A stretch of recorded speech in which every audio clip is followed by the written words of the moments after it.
ನೋಡಿ, ಪಾರದರ್ಶಕವಾಗಿ ನಿಷ್ಪಕ್ಷಪಾತವಾಗಿ ಯಾವುದೇ ಒತ್ತಡಗೆ ಮಣಿಯದೆ ನಿಜಾಂಶವನ್ನ ಪತ್ತೆ ಹಚ್ಚೋದಕ್ಕೆ SIT ಅವರು ಯಶಸ್ವಿಯಾಗಿ ಕೆಲಸ ಮಾಡ್ತಾ ಇದ್ದಾರೆ. ಈಗ ಸೋಮವಾರ ಗೃಹ ಸಚಿವರು ಸದನದ ಉತ್ತರ ಕೊಡ್ತಾರೆ. ಆ ಉತ್ತರದಲ್ಲಿ ಎಲ್ಲಾ ವಿಷಯಗಳು ಹೊರಗೆ ಬರ್ತದೆ. ಅದನ್ನ ಈಗ ನಡೀತಾ ಇದೆ. ಸೊ ಅದ್ರ ಮಧ್ಯದಲ್ಲಿ ನಾನು ಏನು ಬೇರೆ ಹೇಳಕ್ ಹೋಗೋದಿಲ್ಲ.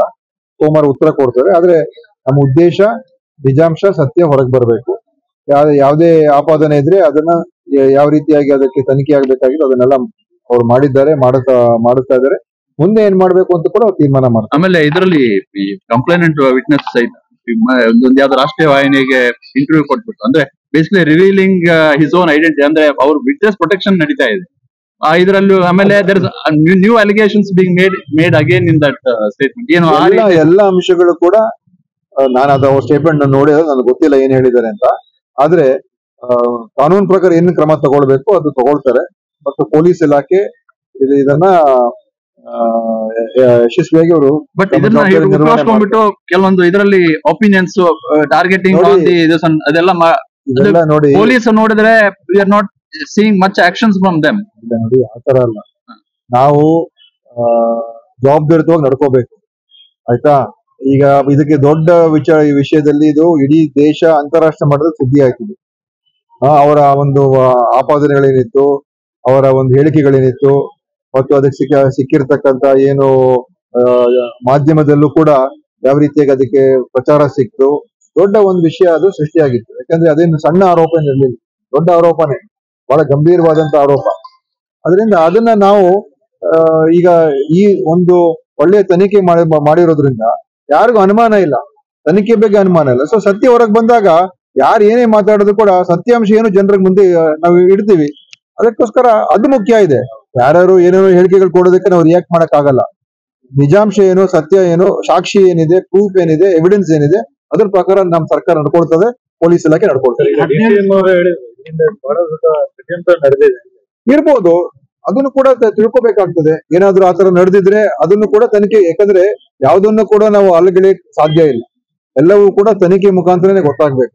ನಮ್ಮ ಅಭಿಪ್ರಾಯ ಏನೇ ನನ್ನ ಅಭಿಪ್ರಾಯನೇ ಏನೇ ಇರ್ಬೋದು, ನನ್ನ ವೈಯಕ್ತಿಕ ಅಭಿಪ್ರಾಯನೂ ಏನೇ ಇರ್ಬೋದು. ಆದ್ರೆ ಅದೆಲ್ಲ ನಾನು ಹೇಳೋದು ನಿಜನ ಸುಳ್ಳು ಅಂತ ಅದು ಪ್ರೂವ್ ಆಗ್ಬೇಕಾದ್ರೆ ಅದು ತನಿಖೆ ಮುಖಾಂತರನೇ ಗೊತ್ತಾಗುತ್ತೆ. ಅದರಿಂದ ಸ್ಪಷ್ಟ ತನಿಖೆ ಆಗ್ತದೆ, ಎಲ್ಲಾ ವಿಷಯದಲ್ಲೂ ಕೂಡ ತನಿಖೆ ಆಗುತ್ತೆ ಅಂತ ನಾನು ಅನ್ಕೊಂಡಿದ್ದೀನಿ.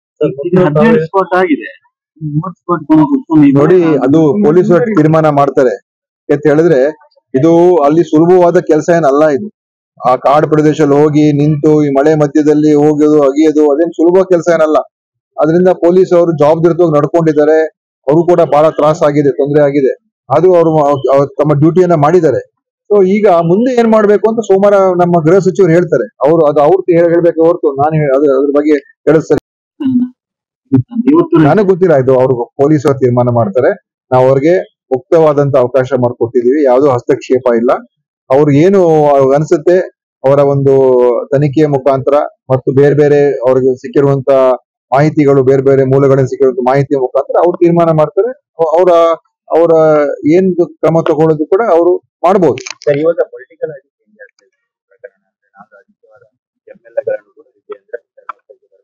ನೋಡಿ, ಅವರೆಲ್ಲ ಪೊಲಿಟಿಕಲ್ ಬೆನಿಫಿಟ್ ನೋಡುವಂತ ಪಕ್ಷ ಬಿಜೆಪಿ. ಅವ್ರಿಗೆ ಇದೇ ಬೇಕು ಯಾವಾಗಲೂ. ಯಾಕೆಂದ್ರೆ ಮೊದಲು 10 ದಿವಸ ಏನು ಮಾತಾಡ್ಲೇ ಇಲ್ಲ ತಾನೆ. ಮೊದಲು ಶುರು ಆದಾಗ ಎಲ್ಲರೂ SIT ಮಾಡಿ ಅವರು ಎಲ್ಲ ಹೇಳಿಕೆಗಳು ಕೊಟ್ರು. ಮತ್ತೆ 10 ದಿವಸ ಯಾರು ಬಾಯಿ ಬಿಚ್ಚಲಿಲ್ಲ. ಈಗ ಎಲ್ಲ ವಿಷಯಗಳು ಹೊರಗೆ ಬರ್ತಾ ಇರೋದ್ರಿಂದ ಇದನ್ನ ಹೇಗೆ ಅವರ ರಾಜಕೀಯ ಲಾಭಕ್ಕೆ ಉಪಯೋಗಿಸ್ಕೋಬಹುದು, ಇದು ಅವ್ರ ಲೆಕ್ಕಾಚಾರ. ಈಗ ನಮ್ಗೆ ಅದ್ ಬೇಕಾಗಿಲ್ಲ. ನಮ್ಗೆ ನಿಜಾಂಶ ಹೊರಗೆ ಬರ್ಬೇಕೆ ಹೊರತು ಇದು ಲಾಭ ನಷ್ಟದ ಪ್ರಶ್ನೆ ಅಲ್ಲ. ಈಗ ಬಿಜೆಪಿ ಇದರಲ್ಲಿ ರಾಜಕೀಯ ಲಾಭ ತಗೊಳಕ್ ಪ್ರಯತ್ನ ಮಾಡಿದ್ರೆ ಅದು ಅವ್ರ ಹಳೆ ಸ್ಟ್ರಾಟಜಿ. ಅದು ಯಾವಾಗ್ಲೂ ಅದನ್ನೇ ಮಾಡೋದವ್ರು. ಧಾರ್ಮಿಕ ವಿಚಾರದನ್ನು ಉಪಯೋಗಿಸ್ಕೊಳ್ಳೋದೇ ಅವ್ರ ಸ್ಟ್ರಾಟಜಿ. ಏನು ಇಲ್ಲ, ನಾನು ಹೇಳಿದ ಅನೇಕ ಸಂಘಟನೆಗಳು, ಅನೇಕ ವ್ಯಕ್ತಿಗಳು, ಅದರಲ್ಲಿ ಎಡಪಂಥೀಯ ಸಂಘಟನೆಗಳು ಕೂಡ ಅನೇಕ ಜನ ಅದಕ್ಕೆ ಒತ್ತಡ ಹಾಕಿದ್ರು. ಅದಕ್ಕೆ SIT ಆಗಿದ್ದು. ಧರ್ಮಸ್ಥಳ ವೀರೇಂದ್ರ ಹೆಗಡೆ ಅವರು ಕೂಡ ಹೇಳಿದ್ರು SIT ಆದ್ರೆ ಒಳ್ಳೇದು ಅಂತ. ಅನೇಕ ಬೇರೆ ಜನ ಎಲ್ಲರೂ ಹೇಳಿದ್ರು. ನ್ಯಾಯಾಧೀಶರು ಗೋಪಾಲ್ ಗೌಡ್ರು ಹೇಳಿದ್ರು. ಆತರ ಅನೇಕ ಜನ ಹೇಳಿದ್ದಾರೆ. ಅದಕ್ಕೆ SIT ಮಾಡಿದ್ದು ನಾನೇನ್ ಹೇಳಿದ್ದು, ನಮ್ಮ ದಕ್ಷಿಣ ಕನ್ನಡ ಪೊಲೀಸ್ ಅವರೇ ತನಿಖೆ ಮಾಡ್ತಾರೆ. SIT ನನ್ನ ಪ್ರಕಾರ ಅವಶ್ಯಕತೆ ಇಲ್ಲ ಅಂತ ನಾನು ಹೇಳಿದೆ. ಆದ್ರೆ ನನ್ನ ಪ್ರಕಾರ SIT ಮಾಡಿದ್ದು ಒಳ್ಳೇದಾಯ್ತು. ಯಾಕಂದ್ರೆ ಯಾರಿಗೂ ಕೂಡ ಅನುಮಾನ ಇರೋದಿಲ್ಲ. ಇಲ್ಲದೆ ಹೋದ್ರೆ ಇಲ್ಲಿಯ ಸ್ಥಳೀಯ ಪೊಲೀಸರು ಸರಿಯಾಗಿ ಮಾಡ್ಲಿಲ್ಲ, ಇನ್ನೊಂದಕ್ಕೆ ಗೂಬೆ ಕೂರಿಸುವಂತ ಕೆಲಸ ಆಗಿರೋದು. ಈಗ ಯಾವುದನ್ನು ಕೂಡ ಹೇಳಕ್ಕಾಗೋದಿಲ್ಲ.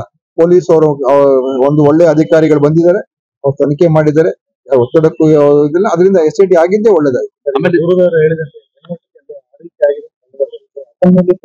ನೋಡಿ, ನಾನು ಈಗ ತನಿಖೆ ವಿಚಾರ ಮಾತಾಡಕ್ ಹೋಗಲ್ಲ. ಸದನ ನಡೀತಾ ಇದೆ. ಗೃಹ ಸಚಿವರು ಪರಮೇಶ್ವರ್ ಅವರು ಮತ್ತು ಬಹುಶಃ ಮುಖ್ಯಮಂತ್ರಿಯವರು ಕೂಡ ಇದ್ರ ಬಗ್ಗೆ ಹೇಳಿಕೆ ಕೊಡ್ಬೋದು. ಅದರಿಂದ ಸೋಮವಾರ ಅವ್ರು ಹೇಳ್ತಾರೆ. ಇದ್ರ ಮುಚ್ಚಾಕುವಂಥದ್ದು ಏನೂ ಇಲ್ಲ, ಅಥವಾ ಇದನ್ನ ದುರುಪಯೋಗ ಪಡಿಸುವಂತದ್ದು ಕೂಡ ಏನೂ ಇಲ್ಲ. ನಾನು ಮೊದಲು ಕೂಡ ಹೇಳಿದೆ, ಅಸೆಂಬ್ಲಿಲೂ ಕೂಡ ಅದನ್ನೇ ಹೇಳ್ದೆ ನಾನು. ಏನಂದ್ರೆ ನಾವು ಸತ್ಯ ಹೊರಗೆ ಬರ್ಬೇಕೆ ಹೊರತು ಯಾರ ಪರ ವಿರೋಧ ಪ್ರಶ್ನೆ ಬರೋದಿಲ್ಲ. ಇದು ಈಗ ಇದರಲ್ಲಿ ಯಾವ್ದು ದರ್ಶನ್ ಪ್ರಕರಣ ಇರ್ಬೋದು, ಅಥವಾ ಬೇರೆ ಇನ್ಯಾವುದೇ ಪ್ರಕರಣ ಇರ್ಬೋದು, ಪ್ರಜ್ವಲ್ ರೇವಣ್ಣ ಪ್ರಕರಣ ಇರ್ಬೋದು, ಇನ್ನೊಂದು ಪ್ರಕರಣ, ಯಾವುದೇ ಪ್ರಕರಣ ಇರ್ಬೋದು, ನಿಜಾಂಶ ಹೊರಗೆ ಬರಬೇಕು. ತಪ್ಪಾಗಿದ್ರೆ ಶಿಕ್ಷೆ ಆಗ್ಬೇಕು, ಅಮಾಯಕರಿಗೆ ತೊಂದರೆ ಆಗ್ಬಾರ್ದು. ಬಟ್ ಇದು ರೆವೆನ್ಯೂ ಫಾರ್ ಸ್ಟೇಟ್. ಇನ್ನೊಂದೇನಂದ್ರೆ, ಪ್ರತಿ ಸಲ ಮಂಜುನಾಥ ಸ್ವಾಮಿಗೆ, ಮಂಜುನಾಥ ಧರ್ಮಸ್ಥಳ ಪುಣ್ಯಕ್ಷೇತ್ರಕ್ಕೆ ಹೆಸರು ಕೆಡ್ತಾ ಇದೆ. ಅದು ಇದಕ್ಕೂ ಸಂಬಂಧನೇ ಇಲ್ಲ, ಆಯ್ತಾ. ಮಂಜುನಾಥ ಸ್ವಾಮಿ ಆ ದೇವಸ್ಥಾನದ ಪವಿತ್ರತೆ ಎಲ್ಲೂ ಹಾಳಾಗಿಲ್ಲ, ಆಯ್ತಾ. ಕ್ಷೇತ್ರದಲ್ಲಿ ಹೋಗಿ ಏನೋ ಇದು ಅಗದಿಲ್ಲ, ಎಲ್ಲ ಕಾಡಲ್ಲಿ ಹೋಗಿ ಅಗ್ದಿರೋದು, ಆಯ್ತಾ. ಇದು ಸುಮ್ಮನೆ ಇದು ಅನಾವಶ್ಯಕವಾಗಿ ಬಿಜೆಪಿಯವರು ಇದಕ್ಕೆ ಅದನ್ನ ಒಂದು ತಿರುಚಿ ಅವರೇ ಉದ್ದೇಶಪೂರ್ವಕವಾಗಿ ಹೆಸರಾಳು ಮಾಡ್ತಾ ಇದ್ದಾರೆ. ಬಟ್ ಯಾರು ಕೂಡ ನೋಡಿ, ಉತ್ಖನನ ಆಗಿದ್ದು ಟೆಂಪಲ್ ಹತ್ರನೇ ಬಂದು ಒಂದು ಉತ್ಖನನ ಆಯ್ತು, ಆಗಿದೆ. ಅದರಿಂದ ಏನ್ ಪವಿತ್ರತೆ ಹಾಳಾಗ್ತದೆ? ಈಗ ನಿಜಾಂಶ ಬರೋದ್ರಿಂದ ಯಾರಿಗೂ ಸಮಸ್ಯೆ. ನ್ಯೂಸ್ ಫಸ್ಟ್, ನಿರ್ಭೀತಿಯಿಂದ ನಿಮ್ಮ ಪರವಾಗಿ.